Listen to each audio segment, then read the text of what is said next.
ఏ అనే వ్యక్తి ఒక పనిని 72 రోజుల్లోనూ, బి అదే పనిని 108 రోజుల్లోనూ చేస్తాడంట.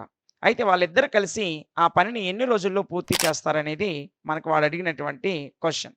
సో, ఇలా ఇద్దరూ కలిసి చేయడానికి ఫార్ములా ఏంటంటే ఎక్స్ ప్లస్ వై అవుతుంది నాన్న.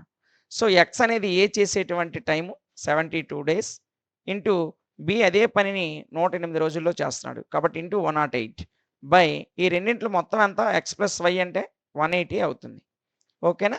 సో, ఇక్కడ జాగ్రత్తగా చూడండి. 18 4 జా 72, 18 10 జా 180. అదేవిధంగా 2 రెళ్ళు, 2 ఐదులు. ఇక్కడ చూసినట్లయితే 108 రెళ్ళు 216/5. దీన్నే మనం ఎలా చెప్తామంటే 216/5ని 5 40లు 200, 5 మూలు 15 అంటే 43 1/5 అని రాస్తాం. సో, మనకి ఇచ్చినటువంటి ఆప్షన్‌లో ఆప్షన్ డి అనేది కరెక్ట్ ఆన్సర్ అవుతుంది. ఇలాంటి ప్రాబ్లమ్ మరొకటి ఇక్కడ ఇవ్వడం జరిగింది. ఈ ప్రాబ్లమ్‌ని సాల్వ్ చేసి దీని యొక్క ఆన్సర్‌ని కామెంట్ సెక్షన్‌లో మెన్షన్ చేయండి. ఇలాంటి మరిన్ని వీడియోస్ కొరకు మన ఛానెల్‌ని ఫాలో అవ్వండి. Thank you.